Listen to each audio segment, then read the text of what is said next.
Hello future officers. I hope you perfect there and doing deadly study. मैं उम्मीद करता हूँ आप सभी स्टूडेंट्स अच्छे से स्टडी कर रहे होंगे अपने 2024 के बैंकिंग एग्जाम्स के लिए। और करंट अफेयर्स कितना इम्पोर्टेंट है वो तो आपको अच्छे से मालूम ही होगा, चाहे आप बिगिनर हो या फिर आप रिपीटर हो, डजेंट मैटर। आपको करंट अफेयर्स करनी ही होगी अगर आपको मेंस में अच्छी मार्क्स की लीड जनरेट करनी है तो।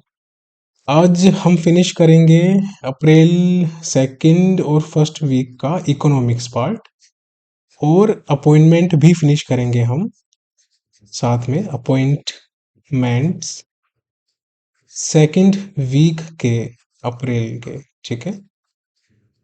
तो अपॉइंटमेंट सेकंड वीक के होगा, और इकोनॉमिक्स की न्यूज़ जितनी भी है अप्रैल हाफ तक की, यानी कि first and second week of April की। और इस लेक्चर की नोट्स की पीडीएफ और इस लेक्चर की पीपीटी आपको टेलीग्राम ग्रुप में मिल जाएगी, तो आपको नोट्स बनाने की आवश्यकता नहीं है। मेरी बात ध्यान से सुनो, आपको हैंड रिटन नोट्स बनाने की आवश्यकता नहीं है। आपको नोट्स पीडीएफ जिसका आप प्रिंट आउट निकाल सकते हो, और प्रिंट आउट निकालने के बाद आप उसी से रीड करो और उसी से रिवाइज करो मल्टीपल टाइम्स। अपना टाइम खराब मत करो नोट्स बनाने में। ऑलरेडी इतना टाइम लगा के आपके लिए नोट्स की पीडीएफ फ्रेम की जा रही है, तो उसका फ़ायदा उठाओ ना, टाइम खराब नहीं करना। बाकी टाइम में अपनी प्रैक्टिस करो, क्वांट की, रीजनिंग की, इंग्लिश की। कहाँ 5-6 घंटे खराब करोगे अपने नोट्स बनाने में। सो यहाँ पर टेलीग्राम चैनल है हमारा, राइट अप्रोच नाम से, @RightApproach_YouTube। नीचे जो ये लाइन है वो अंडरस्कोर है, ठीक है, ये जरूर लगाना। तो आप टेलीग्राम चैनल पे कनेक्ट हो जाओगे, जुड़ जाओगे, और यहाँ पर आपको सारी नोट्स की पीडीएफ, लेक्चर की इंफॉर्मेशन, सब कुछ प्रोवाइड कर दी जाती है। यहाँ से आप पीडीएफ डाउनलोड कर सकते हो। अगर आपको डिस्कशन करना है या मेरे से कोई डाउट पूछना है तो आप ग्रुप भी ज्वाइन कर सकते हो, @RightApproach_banking। ओके, और अभी ज्वाइन कर लो, बाद में शायद आप भूल जाओ, तो अभी टेलीग्राम पे जाओ, ज्वाइन कर लो। अब यहाँ पर हम शुरू करते हैं हमारी इकोनॉमिक्स की फर्स्ट एंड सेकंड वीक की न्यूज़, अप्रैल सेकंड वीक की।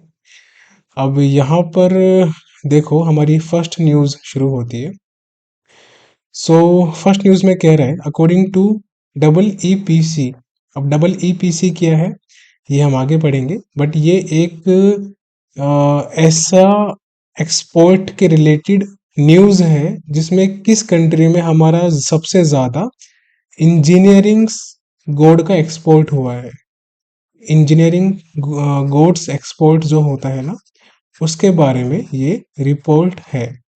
तो रिपोर्ट में बोल रहा है कि रशिया फर्स्ट पोजीशन पे है, टॉप पे है। देन यूनाइटेड अरब एमिरेट्स, ये हमारा सेकंड पोजीशन पे है, यूएई। देन थर्ड पे सऊदी अरेबिया है, are the top importers of Indian engineering goods. अब देखते हैं हमारी न्यूज़ क्या है डिटेल में। डबल ईपीसी की फुल फॉर्म देख लो अच्छे से, इंजीनियरिंग एक्सपोर्ट प्रमोशन काउंसिल, ठीक है, engineering export promotion council of India.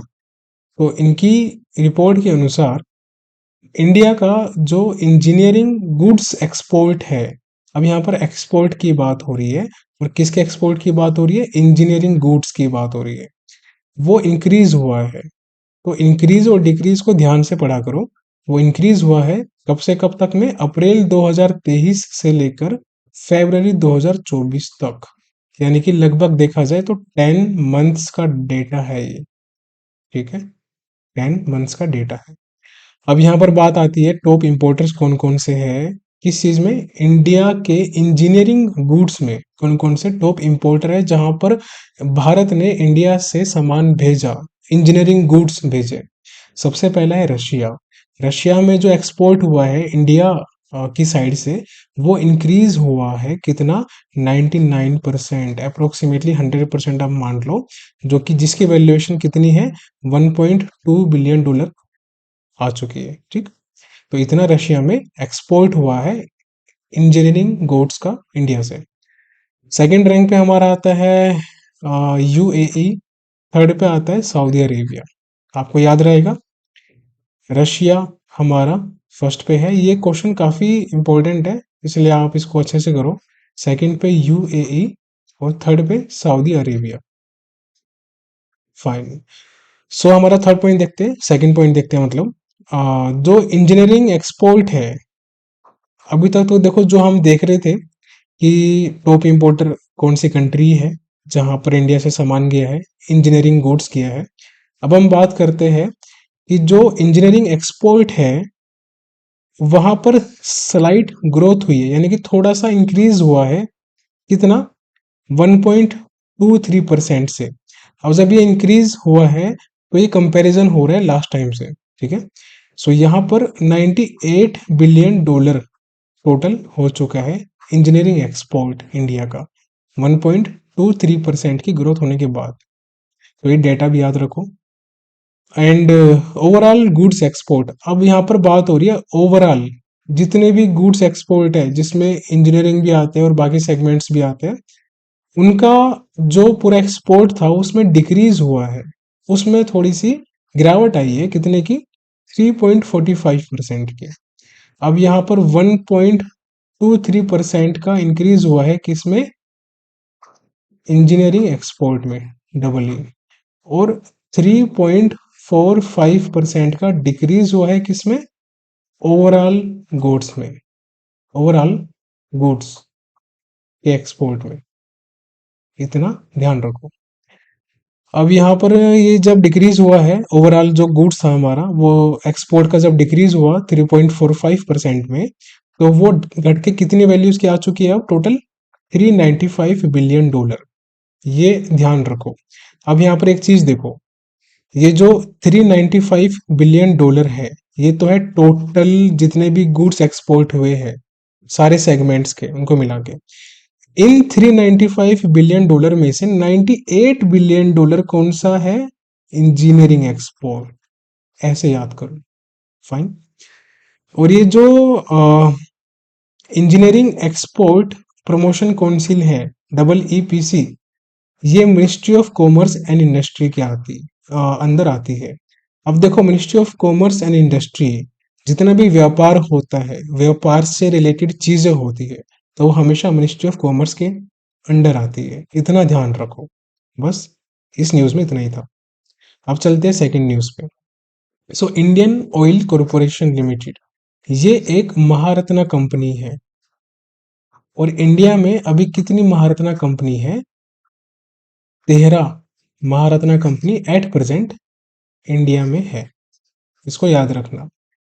और जहां भी किसी भी कंपनी जो कि महारत्ना कंपनी होगी, पहली बात तो आपको सारी कंपनियों के नाम याद होने चाहिए। एग्जाम में पूछ लेता है कौन सी कंपनी महारत्ना नहीं है, तो सारी कंपनियों के नाम याद करो। जैसे इसमें कुछ मैं आपको बता देता हूँ। एक इंडियन ऑयल है, भारत ऑयल है, ओएनजीसी है, कोल इंडिया है, एनटीपीसी है, पावर ग्रिड है, आरईसी पावर है। तो ये सब जो कंपनी है वो महारत्ना कंपनियां हैं। तो इनके नाम हमेशा याद रखो, बार बार रिवाइज करते रहो, एग्जाम के लिए बहुत इंपॉर्टेंट है। कुछ नहीं पता एग्जामिनर का कब ऑप्शन दे दे आपको पांच और बोल दे कि कौन सी कंपनी महारत्न नहीं है, या कोई आपको पांच ऑप्शन देके बोल दे कि कौन सी कंपनी इसमें से महारत्न है। ठीक है। So Indian oil corporation limited और पैनासोनिक ने मिलकर कोलेबोरेशन किए। पैनासोनिक जापान की कंपनी है, पैनासोनिक कंपनी जापान की है, इसको भी ध्यान रखो। सो इन दोनों का कोलैबोरेशन हुआ है और ये क्या करेंगे? ये मैन्युफैक्चरिंग करेंगे, बनाएंगे क्या? Cylindrical lithium ion cells. ये देख रहे हो आप इमेज में, इसको ध्यान से समझ लो, ध्यान से देख लो। ये जितने भी है ये सिलेंड्रिकल लिथियम आईओएन सेल्स है, इनका मैन्युफैक्चर करेंगे दोनों कंपनियां मिलके। अब न्यूज पे आते हैं। सो आईओसीएल यानी कि इंडियन ऑयल कॉरपोरेशन और पैनासोनिक जो कि जापान की कंपनी है, इन दोनों का कोलैबोरेशन है, इन दोनों की पार्टनरशिप है, जिसमें ये cylindrical lithium ion cells manufacture करेंगे। ये ध्यान रखना, एग्जाम में पूछ सकता है कि पैनासोनिक एनर्जी जो कि जापान की कंट्री जापान की कंपनी है, किस कंपनी के साथ मिलके ये सिलेंड्रिकल लिथियम आईओएन सेल्स का मैन्युफैक्चर करेगी फॉर 2 and 3 व्हील व्हीकल्स। तो यहाँ नाम याद रखना, Indian oil corporation, IOCL. Exam में या तो आपको दे सकता है इंडियन ऑयल कॉरपोरेशन ऑप्शन में, अगर उसने ओल्ड टफ बना दिया इसको तो IOCL सिर्फ एब्रीविएशन भी दे सकता है, तो दोनों को याद रखो। सो इसमें ये सिलेंड्रिकल लिथियम आयोन सेल्स बनाएंगे इंडिया में, भारत में, फॉर 2 and 3 व्हील व्हीकल्स, ठीक है। और इनका टारगेट है कि कार्बन डाइऑक्साइड रिड्यूस करना है इंडिया में, बस वो उनका टारगेट है। अब यहाँ पर जो इंडियन ऑयल कॉरपोरेशन लिमिटेड है वो एक महारत्न कंपनियां है, आपको मैंने बताया था महारत्न कंपनी है, जो कि अब कौन सी मिनिस्ट्री के अंडर आती है वो भी देख लो। अब देखो, इंडियन ऑयल से आप क्या समझते हो? पेट्रोल पंप जो आपने देखे वही है। तो जो पेट्रोलियम मिनिस्ट्री है, यानी कि ministry of petroleum and natural gas. अच्छा ये बताओ कि ministry of petroleum and natural gas के यूनियन मिनिस्टर कौन है? कमेंट सेक्शन में मुझे बताओ, देखते हैं कितने बच्चों को पता है। सो ministry of petroleum natural gas के अंतर्गत आती है इंडियन ऑयल कॉरपोरेशन। और इंडियन ऑयल कॉरपोरेशन का टारगेट है कि ये अचीव करेगा नेट जीरो एमिशन, कब तक? 2046, 2046 तक इंडियन ऑयल का टारगेट है नेट जीरो एमिशन अचीव करना। और साथ ही साथ आपको पता होना चाहिए कि गवर्नमेंट ऑफ इंडिया का भी टारगेट है नेट एमिशन अचीव करना 2070 तक, 2070 तक। इंडियन ऑयल कॉरपोरेशन लिमिटेड काफी इंपॉर्टेंट कंपनी है क्योंकि मार्तन कंपनी है, तो इनके चेयरमैन भी याद करो, श्रीकांत माधव वैद्य। श्रीकांत माधव वैद्य, तो ये इनके चेयरमैन है। और हेडक्वार्टर भी याद करो, न्यू दिल्ली में है। अब चलते हैं इंपॉर्टेंट न्यूज पे। ये हमारी सेकंड न्यूज थी, ठीक है। सो अब चलते हैं हम थर्ड न्यूज पे। एयर इंडिया आपको पता ही है, टाटा एयरलाइंस के नाम से आप जानते होंगे, टाटा ग्रुप। सो एयर इंडिया और BIAL, बेंगलुरु इंटरनेशनल एयरपोर्ट है ये, बेंगलुरु इंटरनेशनल एयरपोर्ट या बेंगलुरु एयरपोर्ट भी आप कह सकते हैं। सो इन दोनों का कोलैबोरेशन है, जिसमें ये जो बेंगलुरु एयरपोर्ट है इसको एक एविएशन हब बनाएंगे, प्रीमियर एविएशन हब बनाएंगे साउथ इंडियन का। बहुत ही इंपॉर्टेंट एक तरह से हम कह सकते हैं। बस ये इसकी एक हेडलाइन थी। अब चलते हैं न्यूज पे। सो एयर इंडिया जो कि टाटा ग्रुप के अंतर्गत आती है या फिर ओन्ड बाय टाटा ग्रुप, इसने कोलैबोरेशन किया है BIAL यानी कि बेंगलुरु इंटरनेशनल एयरपोर्ट के साथ मिलकर, जो कि कर्नाटका में सिचुएटेड है, क्योंकि बेंगलुरु कर्नाटका में ही सिचुएटेड है इसलिए, जिसमें डेवलप करेंगे बेंगलुरु को as a premier aviation hub, एक एविएशन हब बनाएंगे बेंगलुरु को साउथ इंडिया का। इतना याद ध्यान रखो, हो सकता है एग्जाम में कि air India which is owned bye Tata group is going to develop Bengaluru as a premier aviation hub for southern India to boost air travel connectivity. Has done collaboration with which airport या फिर with which state? तो state भी पूछ सकता है, कर्नाटका ध्यान रखो। और ये अगर पूछ लिया कि किसके साथ, तो बेंगलुरु इंटरनेशनल एयरपोर्ट के साथ। अब ये जो पार्टनरशिप करेंगे इसमें ये एक मेंटेनेंस, रिपेयर और मरम्मत करने वाली ओवरहॉल फैसिलिटी भी बनाएंगे। कहाँ पर? बेंगलुरु एयरपोर्ट पे, जिसको हम कैंपेगौड़ा इंटरनेशनल एयरपोर्ट नाम से भी जानते हैं। ये नाम याद रखना, कैंपेगौड़ा इंटरनेशनल एयरपोर्ट। और इसका जो टोटल बजट हुआ कितना है? 1300 करोड़ रुपए। बजट को बस ध्यान में रखना। अब हम आते हैं हमारी अगली न्यूज पे। सो तेजस नेटवर्क, ये भी अगेन टाटा ग्रुप का है। एयर इंडिया भी टाटा ग्रुप की है और तेजस नेटवर्क भी टाटा ग्रुप का है। तो तेजस नेटवर्क ने टेलीकॉम इजिप्ट, इजिप्ट की एक कंपनी है जो कि मोबाइल कंपनी हम कह सकते हैं इस तरह से। तो टेलीकॉम इजिप्ट एक कंपनी है जो कि इजिप्ट की है, उसने कोलैबोरेशन किया है तेजस नेटवर्क के साथ, जिसमें ये इम्प्लीमेंटेशन करेंगे Bharat net. Bharat net basically क्या है? ये एक रूरल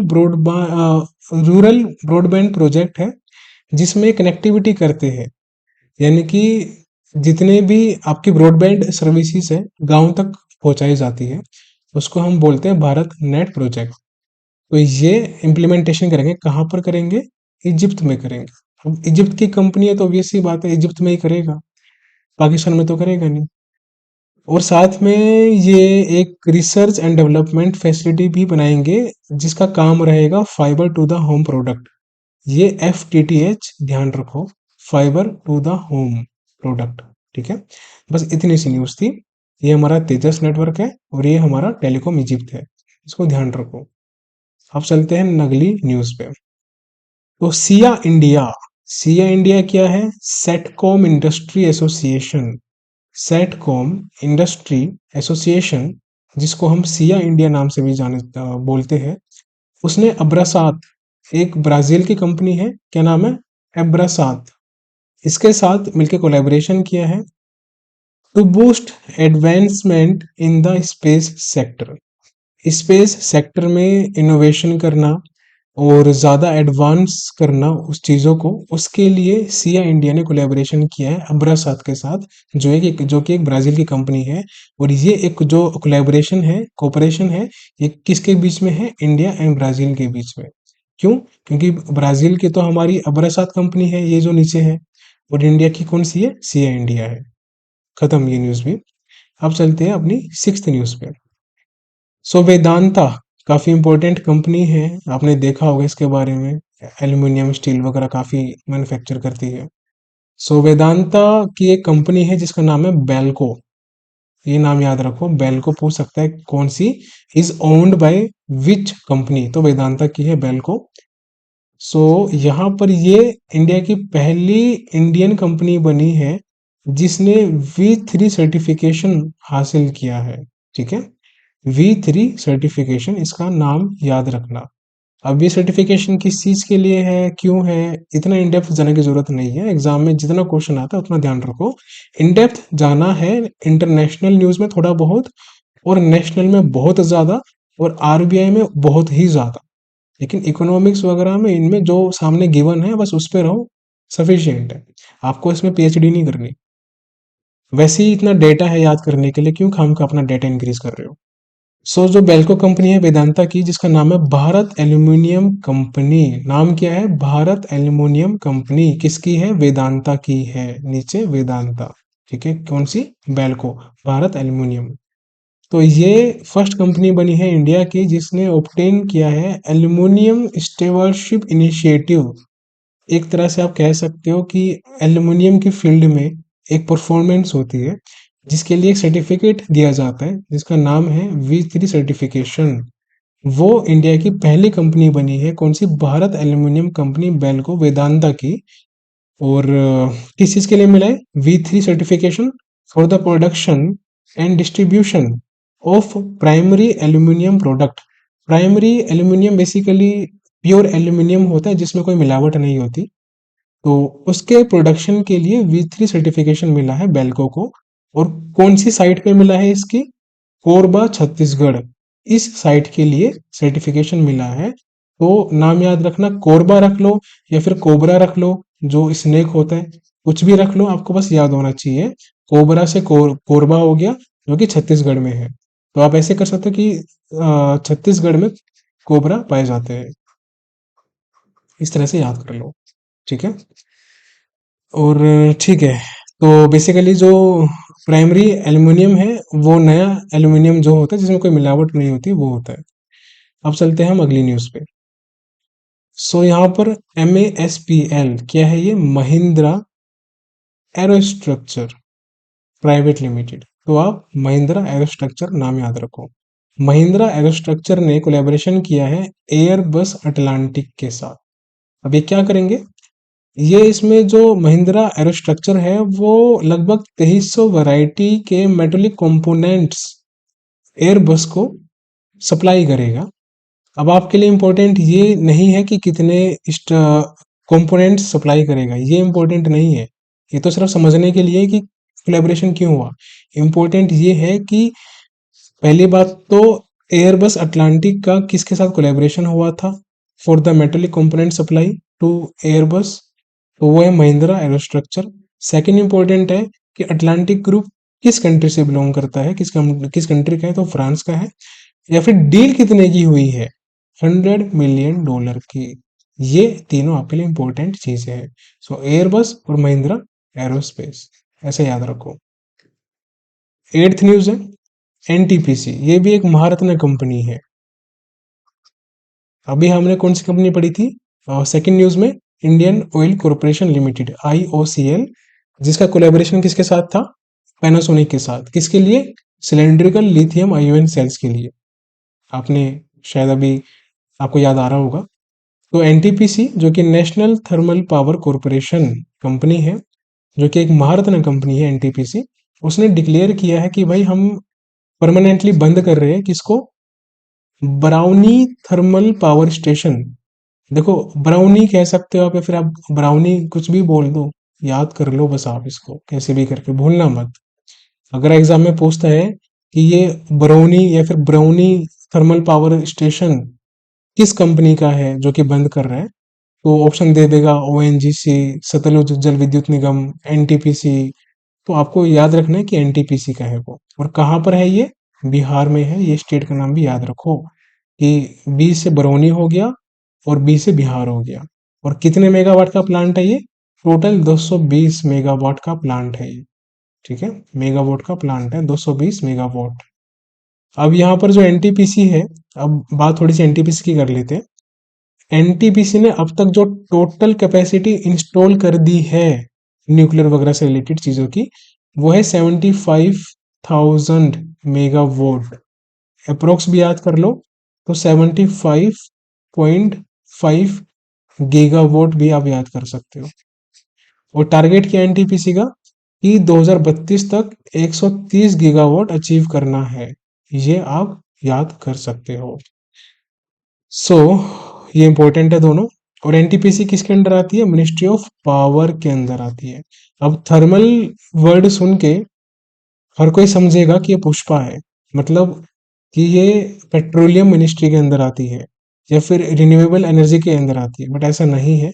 ये मिनिस्ट्री ऑफ पावर के अंदर आती है। तो ये याद रखो कि मिनिस्ट्री ऑफ पावर के अंतर्गत आती है एनटीपीसी। और इंडियन ऑयल जो हमारी कंपनी थी वो किसके अंतर्गत आती है, वो आती है ministry of petroleum and natural gas. तो हमारी 8वीं न्यूज कंप्लीट हो गई। अब हमारी इकोनॉमिक्स की सेकंड लास्ट न्यूज है। तो ये बहुत ही ज्यादा इंपॉर्टेंट न्यूज है और एग्जाम में आ भी सकता है। So government of India, Bharat सरकार ने जो रेस किए यानी कि उठाए हैं पैसे, वो 16,500 करोड़ रुपए किसके थ्रू, स्टेक सेल्स। भाई जो गवर्नमेंट ऑफ इंडिया क्या करती है कि जो कंपनियां होती है जिसको हम पब्लिक सेक्टर कंपनियां बोलते हैं, PSB जैसे बैंक होते हैं, उनमें स्टेक लगाती है, उनमें उनमें पैसा लगाती है। अब गवर्नमेंट का मान लो किसी कंपनी में स्टेक है 50% का, मान लेते, चलो 50 छोड़ो 70% मान लेते हैं। अब 70% में से अगर वो 15% सेल कर रही है तो उसको कहते हैं स्टेक सेल करना। उससे जो गवर्नमेंट ऑफ इंडिया ने 10 कंपनियों से, अब कितनी कंपनी है, 10, इसको याद रखना, 10 स्टेट रन कंपनियों से इनके स्टेक सेल्स करके कितने जनरेट किए हैं पैसे, 16,500 करोड़ रुपए जनरेट किए हैं, उठाए हैं। और ये जो अमाउंट है ये फिर भी थोड़ा कम पड़ गया। यानी कि गवर्नमेंट ऑफ इंडिया का टारगेट था कि हम इन 10 कंपनियों के स्टेक को बेच के 18,000 करोड़ तक कमा सकते हैं। यानी कि उन्होंने एवरेज एक कंपनी से लगभग 1800 करोड़ रुपए इनको कमाने का टारगेट था। बट कितने कमाए इन्होंने, 1650 करोड़ एक कंपनी से लगभग उन्होंने एवरेज उठाए। सो टोटल इनका जो डिक्लाइन था वो कितना हुआ, 9% का हुआ। यानी कि आप लगा सकते हो कि 180 का 9% कितना हो गया, हिसाब लगा लो, लगभग 1500 के आसपास। और इतना ही इसमें देखो माइनस है 1500 के आसपास। तो ऐसे याद कर लो कि 9% का यहाँ पर डिक्रीज हुआ है उनके टारगेट में। अब गवर्नमेंट ने, लेकिन फिर भी अब यहाँ पर एक बहुत अच्छी न्यूज है कि ये तो बात बात थी कि स्टेक सेल करने के बाद कितना पैसा उन्होंने या फिर रेवेन्यू जनरेट किया। अब इसके साथ एक चीज और की गवर्नमेंट ने, कि जब गवर्नमेंट कंपनियों में पैसा लगाती है तो उन कंपनियों का काम क्या होता है कि जो उनका प्रॉफिट होता है उसमें से कुछ उनको गवर्नमेंट को भी देना होता है। तो उसको हम कहते हैं डिविडेंड्स। ठीक है, तो जो गवर्नमेंट है उन्होंने काफी अच्छा डिविडेंड रिसीव किया है। यानी कि गवर्नमेंट का टारगेट था कि फाइनेंशियल ईयर 2024 यानी कि 31 मार्च 2031 तक गवर्नमेंट का टारगेट था कि डिविडेंड के थ्रू वो 50,000 करोड़ जनरेट कर लेंगे। लेकिन इनको प्लस में 13,000 करोड़ रुपए और मिले, एक्स्ट्रा मिले। यानी कि इनको 63,000 करोड़ रुपए मिले। तो ये डाटा याद रखना है ऐसे। अब आते हैं हम हमारी लास्ट न्यूज़ पे, इकोनॉमिक्स की। सो RVNL जिसका नाम है रेल विकास निगम लिमिटेड, इसने कोलैबोरेशन किया है सालासार टेक्नो के साथ। ठीक है, स्टेल भी आप याद रख सकते हो, लेकिन एग्जाम में स्टेल शायद ना आए, सालासार ही आएगा। तो RVNL जो कि रेल विकास निगम लिमिटेड कंपनी है, इसने कोलैबोरेशन किया है सालासार टेक्नो के साथ, जिसमें क्या करेगा, ये जो सालासार कंपनी है ना, इसको एक प्रोजेक्ट मिला है, कहाँ से, रवांडा कंट्री से। किस चीज का मिला है, ट्रांसमिशन सिस्टम री and last mile connectivity project. तो ये एक इनको प्रोजेक्ट मिला है। आप इतना याद करो कि last mile connectivity project Rwanda का सालासार टेक्नो कंपनी को मिला है, और जिसको इम्प्लीमेंट करने के लिए सालासार टेक्नो हेल्प ले रही है रेल विकास निगम लिमिटेड कंपनी की। और जो टोटल वैल्यूएशन है इस प्रोजेक्ट की, वो कितनी है, 60 करोड़ रुपए, जो कि मिलियन में है $7 मिलियन। ये आपको याद हो गया होगा। तो ये दोनों कंपनी है, सालासार और ये। ठीक है, सो यहाँ पर हमारी ये दोनों कंपनी आपको याद रहेगी। अब हम चलते हैं हमारी अगली न्यूज़ पे। अब हम करेंगे अपॉइंटमेंट्स, जो कि सेकेंड वीक के रहेंगे कंप्लीट। अपॉइंटमेंट्स काफ़ी ज़्यादा है सेकेंड वीक में, तो अच्छे से याद करना। और एग्ज़ाम में इम्पोर्टेंट है सेकेंड वीक के अपॉइंटमेंट, तो एग्ज़ाम में भी आ सकते हैं, 1 से 2, क्या पता 3-4 भी आ जाए।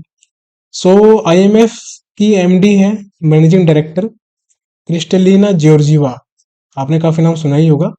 उनको दोबारा से अपॉइंट किया गया है, यानी कि सेकेंड टाइम उनको दोबारा से सेकेंड टाइम अपॉइंट किया गया है as a managing director MD of IMF international monetary fund. ये इंपॉर्टेंट है। इंपॉर्टेंट ये भी है कि क्रिस्टलिना जॉर्जिवा 12th MD है। तो याद रखना, 12वीं MD है IMF की। और कहाँ से बिलोंग करती है, बुल्गारिया से बिलोंग करती है हमारी IMF की MD, जिनका नाम है क्रिस्टलिना जॉर्जिवा, बुल्गारिया कंट्री से। IMF के जो टोटल मेंबर है वो कितने हैं, 190 है। हेडक्वार्टर कहाँ पर है, वॉशिंगटन DC में, जो कि USA में है। और कब स्टेब्लिशमेंट हुआ था IMF का, 1944 में हुआ था। अब यहाँ पर एक हमारे नए प्राइम मिनिस्टर बने हैं आइसलैंड के। कितने खूबसूरत है, आप देखो, बढ़िया, एकदम झकास लग रहे हैं देखने में, काफी हैंडसम लग रहे हैं। सो आइसलैंड के प्राइम मिनिस्टर है, जिनका नाम है बजरनी बेने बेनेडिक्टसन नाम है इनका। सो आप ज्यादा कंफ्यूज मत होना इनके नाम में, काफी अनोखा नाम है, आपको याद हो जाएगा।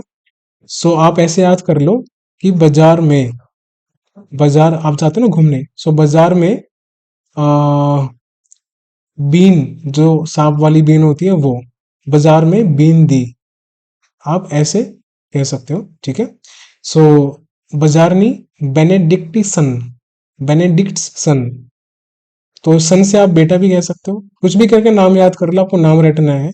और इसमें समझने वाला कुछ है नहीं, रटने वाला ही है, तो नाम आपको रटना ही पड़ेगा। सो बजरनी बेनेडिक्ट्स सन, ये इनका नाम है, जो कि आइसलैंड के प्राइम मिनिस्टर है। अब बात हो रही है आइसलैंड की, तो आइसलैंड की कैपिटल क्या है, रेक्जाविक, ये इसकी कैपिटल है। नाम भी काफी अनोखा है, आपको याद रहेगा। करेंसी क्या है इसकी, करोना। ये कोरोना वाला कोरोना नहीं है, करेंसी का नाम है करोना। लेकिन अगर आपको कोरोना से याद होता है इसकी करेंसी का नाम, तो वैसे याद कर लो, कोई इशू नहीं है। अब यहाँ पर हम आते हैं अगली अपॉइंटमेंट पे। तो PS दिनेश कुमार, इनको अपॉइंट किया गया है, फाइनेंस मिनिस्ट्री ने इनको अपॉइंट किया है एज अ प्रिसाइडिंग ऑफिसर। आप प्रेसिडेंट भी बोल सकते हो एक तरह से। So presiding officer of securities appellate tribunal, ये काफी इंपॉर्टेंट कंपनी है इंडिया के बिहाफ से, तो उसका अपॉइंटमेंट आप याद रखना। सिक्योरिटीज अपीलेट ट्रिब्यूनल के प्रिसाइडिंग ऑफिसर किसको चुना गया है, PS दिनेश कुमार जी को, 4 साल के लिए। ये इंपॉर्टेंट है अपॉइंटमेंट। ठीक है, बाकी धीरज भटनागर को एज ए टेक्निकल मेंबर, ये थोड़ा ध्यान रख लेना, इतना इंपॉर्टेंट नहीं है बट थोड़ा ध्यान रख लेना। अब मिनेश कुमार शाह, ये भी काफी इंपॉर्टेंट है अपॉइंटमेंट, तो मिनेश कुमार शाह को बनाया गया है चेयरमैन एंड एमडी किसका, एनसीडीएफआई यानी कि national cooperative dairy federation of India. जो डेयरी फेडरेशन है इंडिया की, उनका चेयरमैन एंड एमडी बनाया गया है मिनेश कुमार शाह जी को। और ये जो एनसीडीएफआई है यानी कि जो डेयरी फेडरेशन कंपनी है, वो किसके अंडर आती है, मिनिस्ट्री ऑफ कोऑपरेशन के अंडर आती है, जिनके मिनिस्टर कौन है, हमारे अमित शाह जी है। अमित शाह ये हमारे होम मिनिस्टर भी हैं और मिनिस्ट्री ऑफ कोऑपरेशन भी यही संभालते हैं, तो ये याद रखना यहाँ पर। अब आते हैं हम अगली न्यूज पे। अब यहाँ पर देखो, तो यहाँ पर दो अपॉइंटमेंट है, एक का नाम है एमपी राम मोहन और दूसरे का नाम है दीनाबंधु मोहापात्रा। तो एमपी राम मोहन और दीनाबंधु मोहापात्रा, इन दोनों का अपॉइंटमेंट किया गया है मिनिस्ट्री ऑफ कॉर्पोरेट अफेयर्स। अब किसने अपॉइंटमेंट किया है वो वाला इंपॉर्टेंट नहीं है, इंपॉर्टेंट ये है कि इन दोनों का अपॉइंटमेंट क्यों किया गया है। तो इन दोनों का अपॉइंटमेंट किया गया है as a part time member, इनको बनाया गया है किसका, insolvency and bankruptcy board of India. ये बहुत इंपॉर्टेंट अपॉइंटमेंट है अगेन। तो insolvency and bankruptcy board of India के पार्ट टाइम मेंबर्स के तौर पे किसको चुना गया है, एक एमपी राम मोहन को और दूसरा दीनाबंधु मोहापात्रा को, राइट। 5 साल के लिए until the age of 65 years of age, यानी कि अपॉइंटमेंट तो इनका 5 साल के लिए किया गया है, लेकिन अगर मान लो इनमें से किसी की भी एज 61, 62 या फिर 63 साल तक होती है, तो 65 ईयर्स तक की एज तक ही ये उस पोजीशन में रह सकते हैं, उसके बाद इनको वो पोजीशन वैकेंट करनी पड़ेगी। अब कुछ जान लो बातें आईबीबीआई के बारे में। तो insolvency bankruptcy board of India, इसमें टोटल 6 मेंबर है, ये बहुत इंपॉर्टेंट है, इसको ध्यान से सुनो और याद करना है। सो टोटल 6 मेंबर है इसके अंदर, जिसमें 3 मेंबर जो है वो तो होते हैं होल टाइम मेंबर, ठीक है।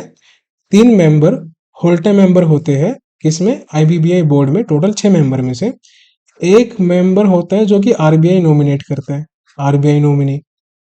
और बाकी के जो 3 मेंबर होते हैं, सॉरी यहाँ पर 7 मेंबर है, 3 नहीं है, 7 मेंबर्स है ये। और बाकी के जो 3 मेंबर होते हैं वो department of economic affairs finance ministry से आते हैं, ठीक है। बाकी के 3 member department of economic affairs finance ministry से आते हैं। सो दोबारा सुन लो, 3 मेंबर हमारे हो गए होल टाइम मेंबर्स, 3 हमारे हो गए जो कि department of economic affairs finance ministry से आ रहे हैं, और एक मेंबर हमारा आरबीआई नॉमिनेट करता है। तो टोटल 7 मेंबर होते हैं आईबीबीआई बोर्ड के, 7 मेंबर्स।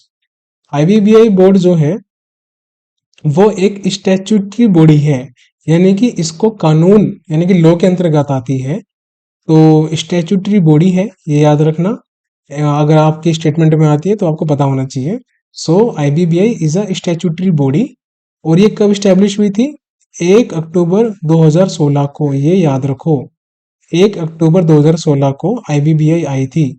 अब आप मुझे ये बताओ कमेंट सेक्शन में कि यूपीआई पेमेंट कब लॉन्च हुआ था पहली बार, कौन से ईयर में, कौन से मंथ में ये आया था, कमेंट में मुझे बताओ, देखते कितने बच्चों को पता है। So insolvency bankruptcy board of India के चेयरमैन काफी इंपॉर्टेंट हैं, नाम याद रखो, रवि मित्तल। तो रवि मित्तल जी इनके चेयरमैन है। अब आते हैं अगले अपॉइंटमेंट पे। अब यहाँ पर पीटर प्लेग्रिनी, ये हमारे प्रेसिडेंट बने हैं किसके, स्लोवाकिया एक कंट्री है, तो इसका पूरा नाम है स्लोवाक रिपब्लिक। तो स्लोवाक रिपब्लिक के प्रेसिडेंट बने हैं हमारे पीटर प्लेग्रिनी, ये इमेज में आप देख सकते हो। और स्लोवाक का कैपिटल क्या है, ब्रातिस्लावा, ये इसका कैपिटल है, ब्रातिस्लावा। ये आप, या फिर ब्राटिस्लावा, या फिर आप एक काम करो, इसको ऐसे याद रख लो, ब्रिटिश लावा। लावा तो आप समझते हैं ना, इसका मोबाइल भी आता है, या फिर जो लावा जब वोल्केनो फट जाता है उसमें से जो लावा बनता है वो भी आप याद कर सकते हो।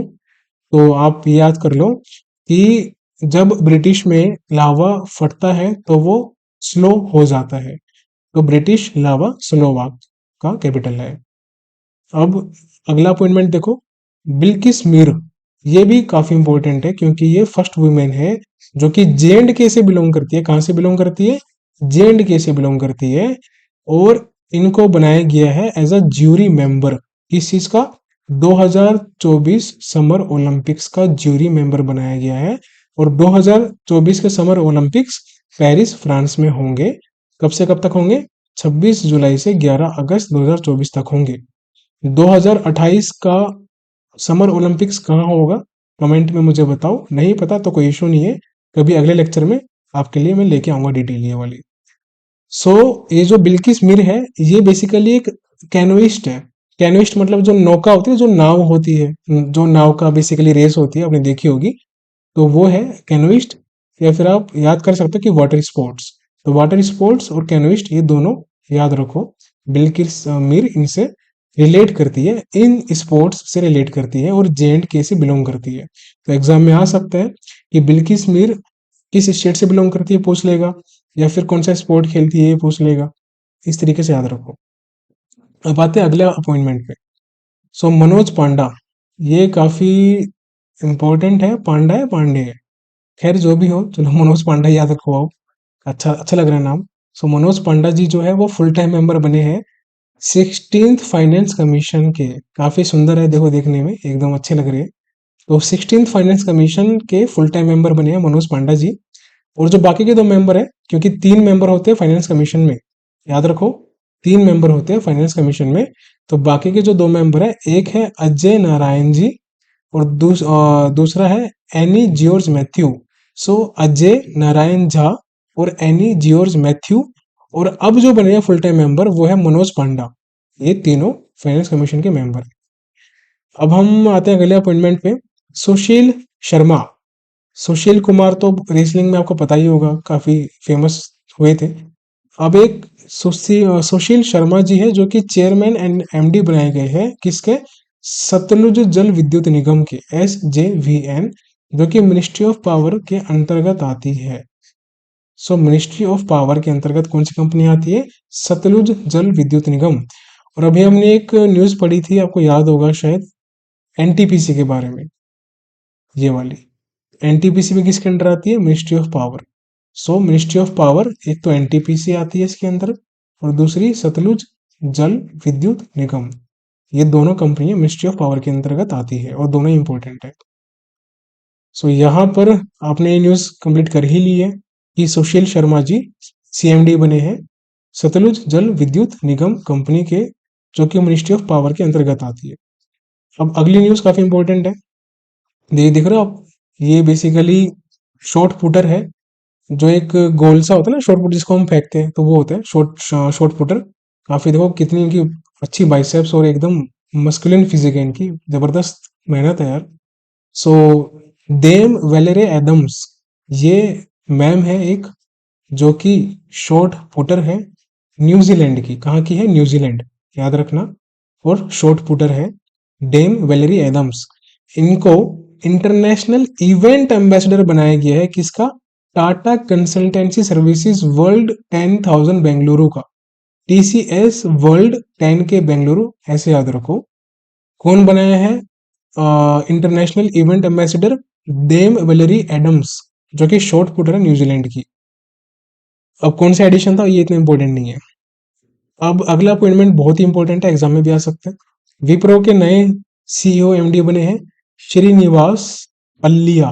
ठीक है, श्रीनिवास पल्लिया जी हमारे विप्रो के CEO एंड MD बने हैं। अगला अपॉइंटमेंट देख लेते हैं। साइमन हैरिस, ये आयरलैंड के, आइसलैंड के हमने देखे थे PM प्रेसिडेंट कौन बने थे।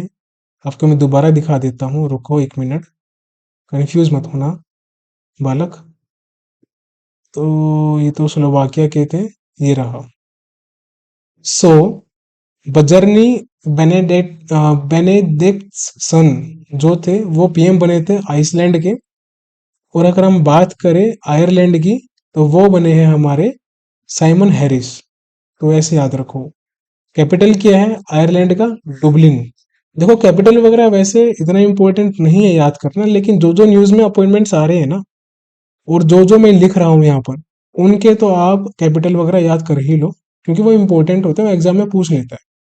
सो डबलिन या फिर डस्टबिन ऐसे याद कर लो आप, ठीक है, डस्टबिन नाम से भी याद कर सकते हो। आपको बस याद करना है, याद करने के लिए कैसे भी टेक्निक यूज करो, डजेंट मैटर एट ऑल। तो ये आप याद कर लो। तो साइमन हैरिस पीएम बने हैं आयरलैंड के, और कैपिटल क्या है आयरलैंड का, Dublin. International narcotics control board ने री इलेक्ट किया है तीसरी बार, यानी कि तीसरी बार मेंबर बनी है कौन, जगजीत पवाड़िया मैम जी। ये जो हमारी मैम है जगजीत पवाड़िया जी, ये तीसरी बार मेंबर बनी है आईएनसीबी, यानी कि इंटरनेशनल नारकोटिक्स कंट्रोल बोर्ड। ये भी इंपॉर्टेंट है। अब हम आते हैं अगली न्यूज पे, अगली अपॉइंटमेंट पे। सो तरुण बजाज काफी फेमस पर्सनैलिटी है, बार बार न्यूज में रहते थे। ये बने हैं चेयर, ठीक है, ये चेयर बने हैं किसके, यानी कि चेयरपर्सन कह सकते हैं, यूएस इंडिया टैक्स फोरम, जिसका नाम है US India strategic partnership forum. बस इतना याद रखो, ज्यादा इन डेप्थ मत जाओ। तरुण बजाज जी चेयर बने हैं किसके, यूएस इंडिया टैक्स फोरम के, बस यूएस इंडिया टैक्स फोरम इतना याद रखो।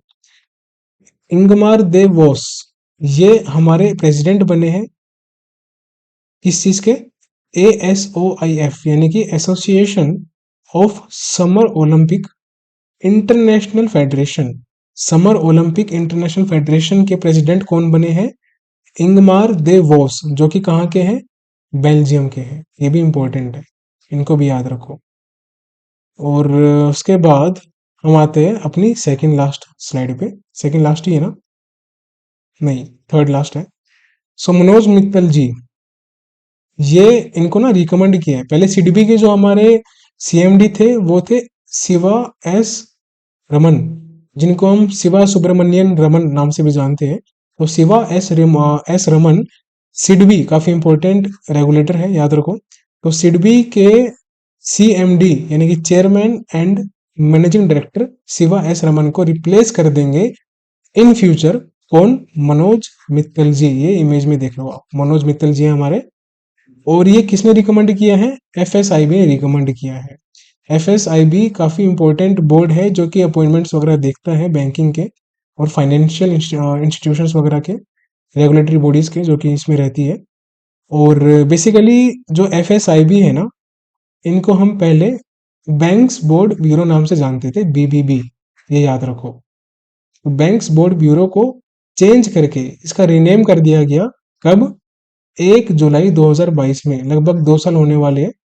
1 जुलाई 2022 में बैंक्स बोर्ड ब्यूरो का रीनेम करके इनका एफएसआईबी रख दिया गया, यानी कि फाइनेंशियल सर्विसेज इंस्टीट्यूशंस ब्यूरो। इसकी फुल फॉर्म भी याद रखना, फाइनेंशियल सर्विसेज इंस्टीट्यूशंस ब्यूरो। तो इनकी रिकमेंडेशन है कि अगली बार जो सीडबी का सीएमडी बनाया जाए वो मनोज मित्तल जी को बनाया जाए। और एफएसआईबी की बात हो ही रही है तो काफी इंपॉर्टेंट बोर्ड है। इनके चेयरमैन कौन है, भानु प्रताप शर्मा। भानु प्रताप कैसे भी याद कर लो, काफी फेमस है, मूवीज में भी काफी नाम आता है। तो भानु प्रताप शर्मा इनके चेयरमैन है। हेडक्वार्टर कहाँ पर है, एफएसआईबी का मुंबई में है। और सीडबी का हेडक्वार्टर कहाँ पर है, लखनऊ में है, यूपी में। यहाँ पर कंफ्यूज मत होना। और सेबी का हेडक्वार्टर कहाँ पर है, तो सेबी का हेडक्वार्टर है मुंबई में। अक्सर बच्चे सेबी और सिडबी में कंफ्यूज हो जाते हैं, स्पेशली वो जो बिगिनर्स है। तो सेबी अलग है, सिडबी अलग है, ध्यान रखो। अब आते हैं अगली न्यूज, अगले अपॉइंटमेंट पे। तो वो थी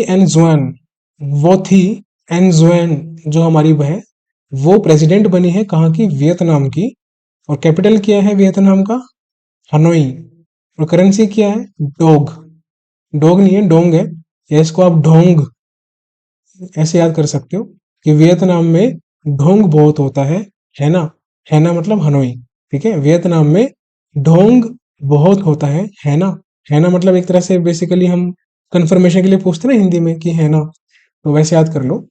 तो हनोई कैपिटल हो गया, करेंसी डोंग हो गई, प्रेसिडेंट वियतनाम हो गए, नाम क्या है, वो थी एन जुएन, नाम याद रखो।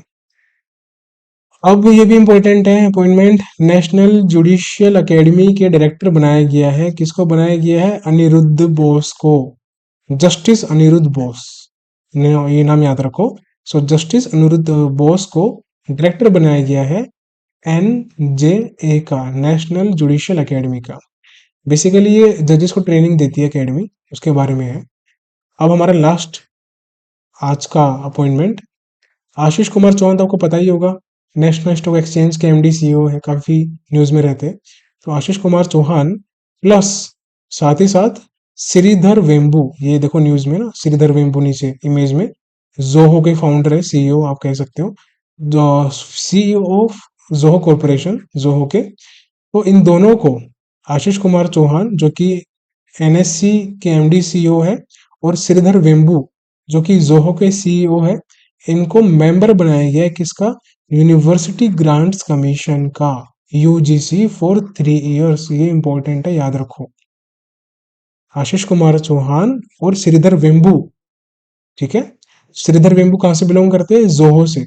ये मतलब जोहो के सीईओ है। ये एग्जामिनर पूछ सकता है आपसे कि जो भी हाल फिलहाल में आशीष कुमार चौहान और श्रीधर वेम्बू को यूजीसी का मेंबर बनाया गया for the time of 3 years, तो Sridhar Vembu is the CEO of which organisation. तो नाम पता होना चाहिए आपको, जोहो के है, और आशीष कुमार चौहान एनएसई के है, नेशनल स्टॉक एक्सचेंज के। अब यूजीसी की बात हो रही है तो काफी इंपॉर्टेंट है। सो यूनिवर्सिटी ग्रांट्स कमीशन के चेयरमैन कौन है, मामिडाला जगदेश कुमार। ये देखो फोटो में, ये है हमारे मामिडाला जगदेश कुमार। ये यूनिवर्सिटी ग्रांट्स कमीशन के चेयरमैन है, और हेडक्वार्टर कहाँ पर है इसका, न्यू दिल्ली में है, किसका, यूजीसी का। ये हमारी न्यूज खत्म हो गई पूरी की पूरी, कंप्लीट अपॉइंटमेंट्स की अप्रैल सेकंड वीक की, और हमने इकोनॉमिक्स की भी April first and second week की कंप्लीट न्यूज कवर कर ली है। अब कल हमारा जो लेक्चर होगा वो हमारा मई का, आई होप लास्ट लेक्चर रहेगा, सॉरी मई का कह रहा हूँ, अप्रैल सेकंड वीक का लास्ट लेक्चर रहेगा हमारा, जिसमें हम कवर करेंगे इकोनॉमिक्स तो हमारा हो ही चुका है कंप्लीट, और से भी हम ये बाद में देखेंगे, इसको छोड़ो अभी, ये हम थर्ड वीक के साथ करेंगे, ठीक है, इसको अभी छोड़ो। सो हम नेक्स्ट लेक्चर में sports plus science and tech ये कवर करेंगे, और हमारी अप्रैल सेकंड वीक पूरी फिनिश हो जाएगी।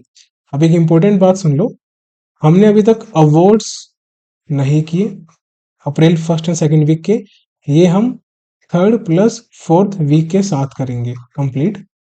और स्टेट्स की न्यूज हमने अभी तक कंप्लीट बिल्कुल भी नहीं की, ये भी हम थर्ड प्लस फोर्थ वीक या फिर पूरा मंथली कंपाइलेशन कवर करेंगे एक साथ। और डेज प्लस ओबिचुअरीज, ये लिस्ट इंपॉर्टेंट होती है, ये हम कभी भी कर लेंगे बाद में, इसका इतना लोड मत लो, ठीक है, ये सब छोड़ो, फालतू का होता है डेज ओबिचुअरीज, इतना डेटा याद करने के लिए है, इसमें पागल हो जाओगे आप। ये सबसे लास्ट में करेंगे हम बाद में, ये छोड़ो अभी। इंपॉर्टेंट ये है अवार्ड्स और स्टेट, ये हम कवर करेंगे जरूर, बाकी हमारा सब कुछ कवर हो रहा है। और एक बात इंपॉर्टेंट है, सुनो, national RBI banking, international plus states, और कुछ स्टैटिक पार्ट आरबीआई वगैरह से रिलेटेड या फिर बैंकिंग से, ये चार पांच टॉपिक जो है ना, इनसे आपका लगभग 60 to 70% क्वेश्चन आते हैं एग्जाम में, इसलिए हम पहले इसको कवर कर रहे हैं, रीजन ये है। और फिर awards, sports, science and tech, appointments, books, हाँ बुक्स भी करेंगे हम, स्टेट्स के साथ बुक्स भी कवर कर लेंगे, बुक्स एंड ऑथर, ठीक है, हम बुक्स भी कवर करेंगे बस। तो 60-70% न्यूज आपकी national RBI banking international states और आरबीआई स्टैटिक से आती है, और बाकी जो जो पार्ट होता है आपका 20% के आसपास, वो इन सेक्शन से आता है, sports science and tech, awards, और आपका बुक हो गया, अपॉइंटमेंट हो गया, इनसे आता है। बैंकिंग में आपका इकोनॉमिक्स भी आता है, इतना ध्यान रखना, अलग से नहीं है। तो बैंकिंग और इकोनॉमिक्स एक ही है, राइट। तो ये हमारा कंप्लीट हो चुका है सेशन। अब मिलते हैं सेकेंड वीक के लास्ट सेशन में, लेक्चर में, जल्दी ही कल। और अगर किसी स्टूडेंट ने अभी तक आरआरबी पीओ मेंस की स्ट्रेटेजी नहीं देखी, तो जाके आप देख सकते हो, या फिर इस इमेज पे आप क्लिक कर देना, पीपीटी में आपका लिंक डायरेक्टली ओपन हो जाएगा। और करंट अफेयर्स की स्ट्रेटेजी क्या है आरआरबी पीओ मेंस के लिए, कैसे क्वेश्चन आते हैं, क्या फ्रेमिंग हो रही है क्वेश्चन की, और जो हम इतना करंट अफेयर्स एक सीक्वेंस से चल रहे हैं, हम डेली करंट अफेयर्स ना करते हुए वीकली क्यों कर रहे हैं, इसका जवाब आपको इस वीडियो में आराम से मिल जाएगा। मेरे गाइडलाइंस को फॉलो करोगे तो मैं आपको गारंटी देता हूँ कि 40 में से 25 प्लस नंबर आपके आराम से आएंगे, अगर पेपर टफ आता है तो। मॉडरेट आ गया या फिर इजी आ गया, तब तो आप 35 तक भी आराम से करके आओगे with accuracy. So future officers, अगर अभी तक आपने टेलीग्राम चैनल और ग्रुप ज्वाइन नहीं किया है तो ज्वाइन कर लेना। और बाकी जो वीडियोस है नेशनल की, अप्रैल की, पार्ट फर्स्ट वगैरह जो भी है वो सब जाके आप प्लेलिस्ट में देख सकते हो। सो ये था हमारा लेक्चर आज का कंप्लीट। अब मिलेंगे हम जल्दी ही नेक्स्ट लेक्चर में। सो अभी के लिए हम अपने सेशन को एंड करते हैं। अच्छे से पढ़ाई करो, सीरियस होके, फोकस होके, लेजीनेस प्रोक्रेस्टिनेशन को साइड में हटाओ, सिलेक्शन लो, इस लूप से बाहर निकलो और लाइफ को एंजॉय करो। सो मिलते हैं जल्दी, अभी के लिए बाय बाय, टेक केयर और लगे रहो, बस मेहनत करते रहो।